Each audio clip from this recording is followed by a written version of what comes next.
सामान्य दिन की यात्रा जीएस जर्नी में बहुत बहुत स्वागत है आप सभी का। और आज हम आपके बीच में हैं बहुत ही महत्वपूर्ण टॉपिक के साथ, नोबेल पुरस्कार के साथ। नोबेल पुरस्कार दुनिया में मिलने वाले प्रतिष्ठित पुरस्कारों में से महत्वपूर्ण पुरस्कार है और यह पुरस्कार जिस व्यक्ति के सम्मान में दिया जाता है उसे हम अल्फ्रेड नोबेल के नाम से जानते हैं, जो एक महान वैज्ञानिक थे। अल्फ्रेड नोबेल का जन्म स्वीडन के स्टॉकहोम में हमने कहा कि स्टॉकहोम जगह में हुआ था 21 अक्टूबर 1833 को। 21 अक्टूबर 1833 को हुआ था। तो इस तरीके से हम उन्हें जन्मदिन की शुभकामना भी देते हैं, क्योंकि उनका जन्मदिवस ही है जिस दिन ये आप देख रहे हैं वो उनका जन्मदिन था। और उनकी मृत्यु हुई 10 दिसंबर 1896 को। 10 दिसंबर 1896 को उनके निधन के यानी उनकी जो पुण्यतिथि है 10 दिसंबर, इस दिन नोबेल पुरस्कार का वितरण होता है।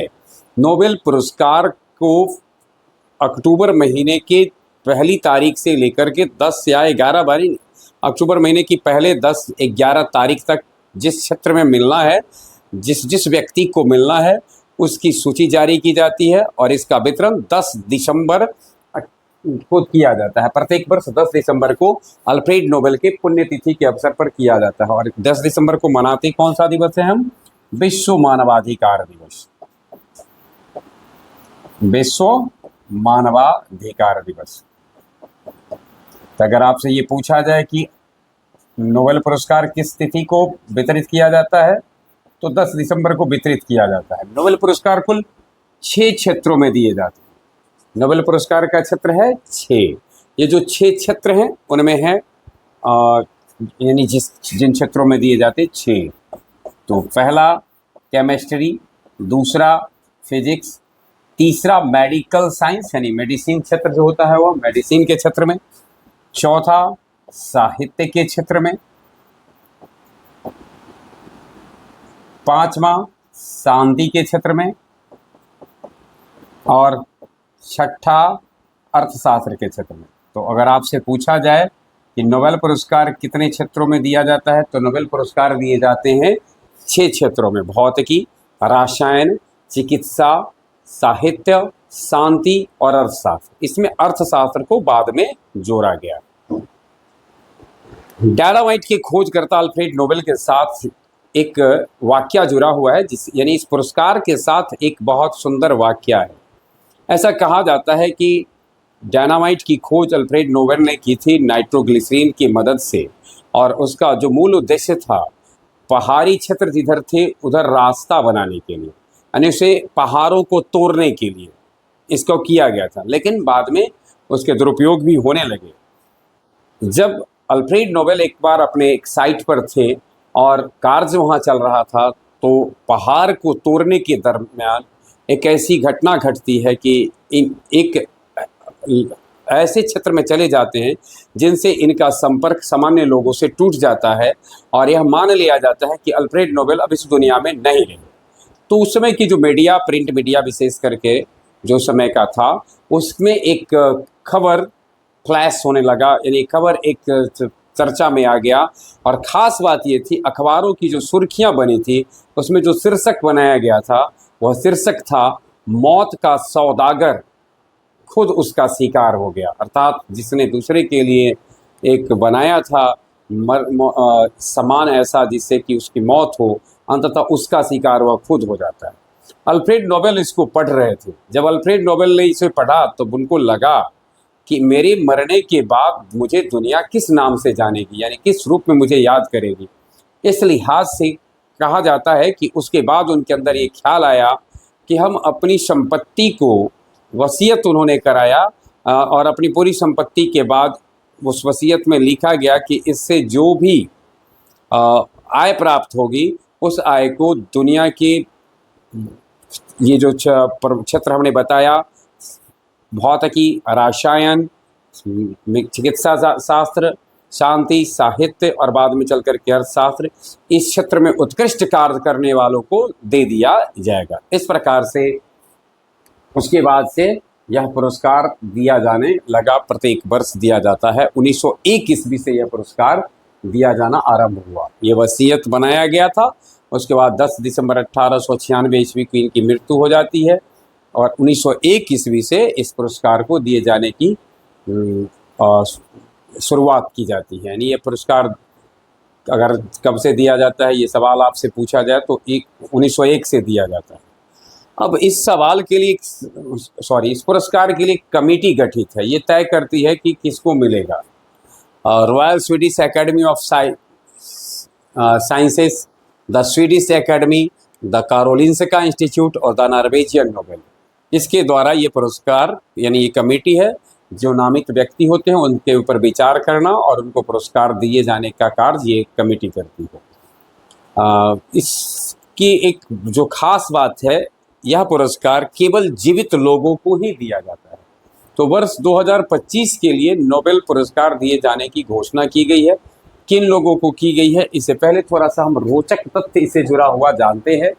और सबसे अब देखिएगा, थोड़ा सा एक नज़र डालना है हमको कि 1901 से लेकर 2025 तक, यानी 1901 से 2025 तक कुल 990 व्यक्ति, जिनमें से 923 मेल हैं और 67 फीमेल हैं और 28 संगठन, यानी अगर अब तक पूछा जाए कि 1901 से लेकर के 2025 ईस्वी तक कितने लोगों को नोबेल पुरस्कार मिला है, तो 990 व्यक्ति हैं। इनमें 923 मेल हैं, यानी 923 पुरुष हैं और 67 महिला है जिनको कि ये पुरस्कार मिला है। सारे क्षेत्रों को जोड़ करके ये कहा जा रहा है। इसके अलावा 28 संगठनों को भी यह पुरस्कार मिल चुका है। कुल मिलाकर के अगर यह देखा जाए कि अभी 2025 की बात कर लिया जाए, जोड़ लिया जाए, तो 1026 नोबेल पुरस्कार वितरित किए जा चुके हैं। यानी 1901 से 2025 तक, यानी 125 वर्षों में कुल 1026 नोबेल जो है सो बांटे गए हैं। अब इसमें अगर सबसे कम उम्र के नोबेल की बात आएगी तो सबसे कम उम्र का नोबेल पुरस्कार वर्ष 2014 में शांति के लिए मलाला यूसुफजई, पाकिस्तान की, 17 वर्ष की अवस्था में, ध्यान में रखना है, मलाला यूसुफजई पाकिस्तान की है, 17 वर्ष की अवस्था में इनको 2014 में शांति का नोबेल पुरस्कार मिला। उस वर्ष भारत के कैलाश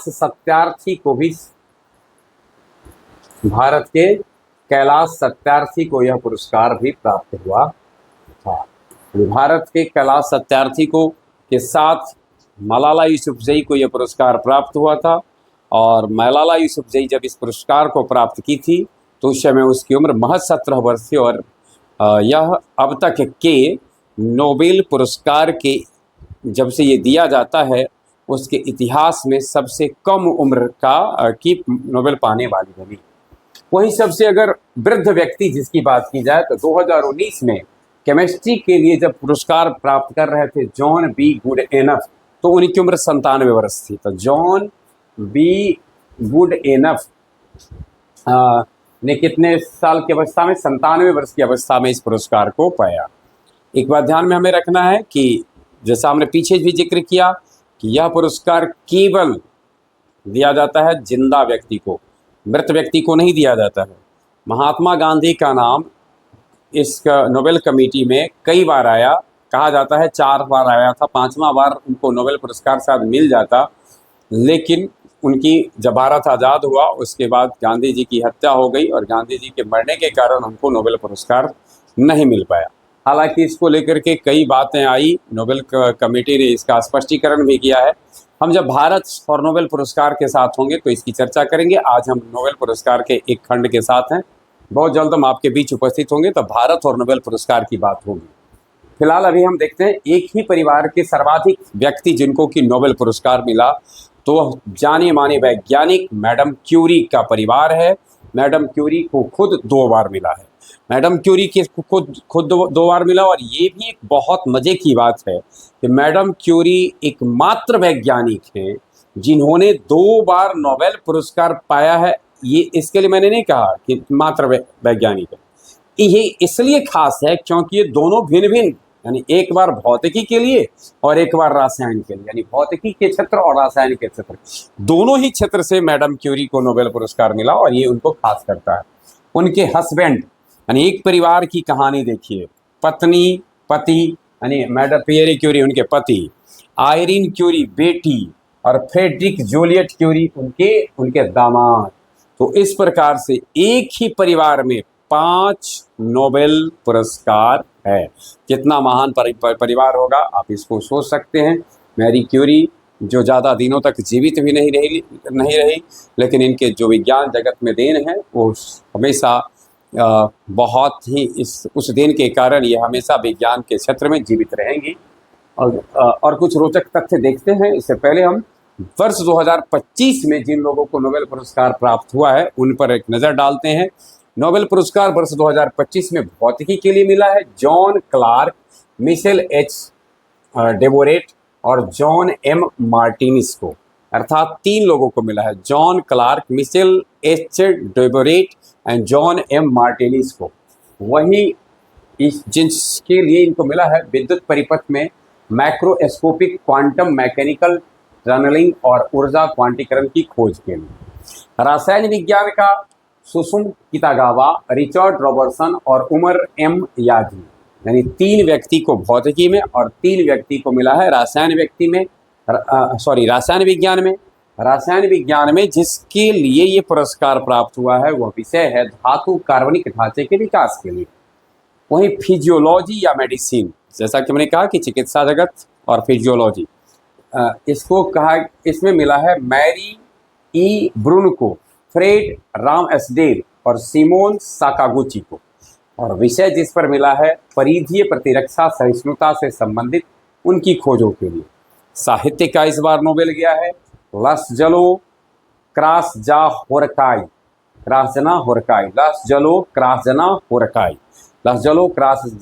होरकाई को साहित्य का नोबेल पुरस्कार मिला है उनके सम्मोहक और दूरदर्शी कार्यों के लिए जो सर्वनाशकारी आतंक के बीच कला की शक्ति की पुष्टि करते हैं। वहीं शांति का नोबेल पुरस्कार चर्चित रहा है काफ़ी, क्योंकि नोबेल पुरस्कार के वितरण से पहले एक नाम काफ़ी चर्चा में था अमेरिकन राष्ट्रपति का, लेकिन अंतिम रूप से नोबेल कमेटी ने जो फैसला किया वो मारिया कोरिना मचाडो के हिस्से गया। और वेनेजुएला के लोगों के लिए जो इनका लोकतांत्रिक अधिकारों को दिलाने के लिए जो संघर्ष रहा है, इस कारण से मारिया कोरिना मचाडो को यह पुरस्कार दिया गया है। तो इस वर्ष का अगर आपसे पूछा जाए कि शांति का किसको दिया गया है, तो मारिया कोरिना मचाडो। और इनका योगदान क्या है, तो वेनेजुएला में तानाशाही व्यवस्था थी, उसमें जो इन्होंने लोकतांत्रिक अधिकारों की रक्षा के लिए जो संघर्ष किया, इसके लिए उनको ये दिया गया है। वहीं अर्थशास्त्र का नोबेल पुरस्कार गया है जोएल मोकील, फिलिप अधियन और पीटर हॉबिट को। इस प्रकार से इनको जो मिला है नवाचार संचालित आर्थिक विकास की व्याख्या करने की। इस प्रकार से इस बार जो नोबेल पुरस्कार है वो कुल मिला के 3, 4, 5, 3, 8, 3, 11, 3, 14 लोगों के हिस्से ये नोबेल पुरस्कार 2025 में गया है। हम थोड़ा सा नज़र डालते हैं उन वर्षों को पर अब नज़र डालते हैं जब नोबेल पुरस्कार नहीं मिले। जैसे भौतिकी का नोबेल पुरस्कार किन किन वर्षों में किसी को नहीं दिया गया, तो भौतिकी का नोबेल पुरस्कार 1916 में, 1931 में, 1934 में, 1940 में, 1941 में और 1942 में किसी को भी नहीं दिया गया। तो इसमें 1916 में तो प्रथम विश्व युद्ध चल रहे थे और 40, 41, 42 के दौरान द्वितीय विश्व युद्ध चल रहे थे। वहीं 31, 34 में अलग अलग कारणों से नहीं दिए गए। वहीं केमिस्ट्री का नोबेल 1916, 17, 19, 24, 33, 40, 41, 42। तो नियमित रूप से जो नोबेल पुरस्कार मिलना है उसमें फिजिक्स का नोबेल कितना बार बाधित हुआ है, 6 बार, यानी यह बाधित हुआ है 6 बार, यानी 6 वर्ष ऐसे रहे जिसमें भौतिकी के नोबेल नहीं मिले। वहीं 1, 2, 3, 4, 5, 6, 7, 8, 3, 5, 8 बार ऐसा हुआ जबकि केमिस्ट्री के नोबेल नहीं मिले। फिर एक बार यहाँ भी आप देखेंगे 40, 41, 42 नहीं मिल रहे हैं। वहीं फिजियोलॉजी और मेडिसिन का 15 में, 16 में, 17 में, 18 में, 21 में, 25 में, 40, 41, 42। तो 40, 41, 42, 4, 5, 6, 7, 8, 9 वर्ष 9 बार ऐसा हुआ है जब स्वास्थ्य विभाग का जो मिलता है यानी चिकित्सा का, वो नहीं मिला। वहीं साहित्य के लिए 3, 5, 7 7 बार, और इसमें भी जो कॉमन वर्ष है आप देख सकते हैं 40, 41, 42 तो कॉमन ही है, 43 भी इसमें शामिल है, तो 7 बार। और वहीं पीस के लिए 14 में, 15 में, 16 में, 18 में।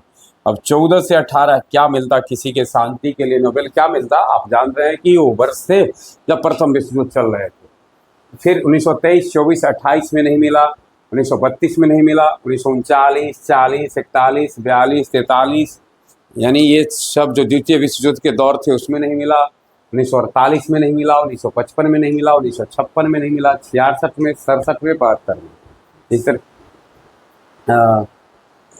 1, 2, 3, 4, 5, 6, 19 बार ऐसा हुआ है जब शांति का नोबेल पुरस्कार का जो क्रम था वो बाधित हुआ। यानी शांति का नोबेल पुरस्कार जब से ये दिया जाता है तब से 19 वर्ष ऐसे हैं जिसमें कि यह नहीं दिया गया। तो इससे एक बात तो स्पष्ट होता है कि आवश्यक नहीं है कि नोबेल मिले ही। नोबेल का एक मानक है, उसको पूरा करने के बाद ही नोबेल मिलता है। ये जरूरी नहीं कि नोबेल पुरस्कार हर वर्ष प्रति, कोई शर्त नहीं है कि किसी को भी दे दिया जाए। अब थोड़ा सा हम नज़र डालते हैं 2 बार नोबेल पुरस्कार प्राप्त करने वाले पर। तो अब तक अगर आपसे सीधे शब्दों में पूछा जाए कि कितने ऐसे व्यक्ति हैं जिनको 2 बार नोबेल पुरस्कार प्राप्त हुआ है, तो उत्तर देंगे हम 5 व्यक्ति हैं। कौन कौन है? Marie Curie, John Bardeen, Frederick Sanger, Linus Pauling और कार्ल बेरी शार्पलेट। मैरी क्यूरी को 1903 में भौतिकी में पियरे क्यूरी और हेनरी बेकेरेल के साथ, पियरे क्यूरी उनके हस्बैंड थे, उनके साथ मिला। और वहीं 1911 में रसायन विज्ञान में एकमात्र प्राप्त करता, 1911 में, और एक तरह से हमने कहा कि भौतिकी और रसायन दोनों के नोबेल पुरस्कार मैरी क्यूरी को मिले 1903, 1911। चलिए इसके बाद है जॉन बार्डिन। जॉन बार्डिन को 1956 में मिला भौतिकी में ट्रांजिस्टर के आविष्कार के लिए, और 1972 में भौतिकी में अतिचालकता के सिद्धांत के लिए। यानी इनको 2 बार मिला है तो 2 भिन्न भिन्न क्षेत्र है, इनको 2 बार मिला है तो 2 समान क्षेत्र है। वहीं देखिए फ्रेडरिक सेंगर, इनको भी 2 बार नोबेल पुरस्कार मिला, 1958 में और 1980 में। 58 में मिला था तो रसायन विज्ञान में प्रोटीन की संरचना के निर्धारण के लिए, और 1980 में मिला रसायन विज्ञान में न्यूक्लिक एसिड की संरचना के निर्धारण के लिए। लिनस पॉलिंग, इनको भी मिला रसायन के क्षेत्र में और शांति के लिए। ये 2 बार भिन्न क्षेत्र है, लेकिन एक बार रसायन के विज्ञान में और एक बार शांति के लिए। रासायनिक बंधन की प्रकृति पर शोध के लिए मिला 1954 में, और शांति के लिए मिला परमाणु हथियारों के खिलाफ अभियान में हिस्सा लिए, इसलिए लिनस पॉलिंग को मिला। कार्ल बेरी शार्पलेट को मिला है 2001 में और 2022 में। यानी इनको जो मिला है वो 2001 और 2022 में रहा। थोड़ा यहाँ हम नज़र डालते हैं कि 2 ऐसे व्यक्ति हैं, एक है George Bernard Shaw. George Bernard Shaw, इनको नोबेल के साथ साथ ऑस्कर भी मिला है। तो अगर ये आपसे पूछा जाए कि नोबेल और ऑस्कर दोनों पाने वाले कितने लोग हैं, तो 2 लोग हैं। पहले तो हमने कहा जॉर्ज बर्नार्ड शॉ, 1925 ईस्वी में इनको नोबेल मिला। 1925 ईस्वी में नोबेल मिलता है, और 1938 ईस्वी में ऑस्कर जीती है। और दूसरा था बॉब डिलन।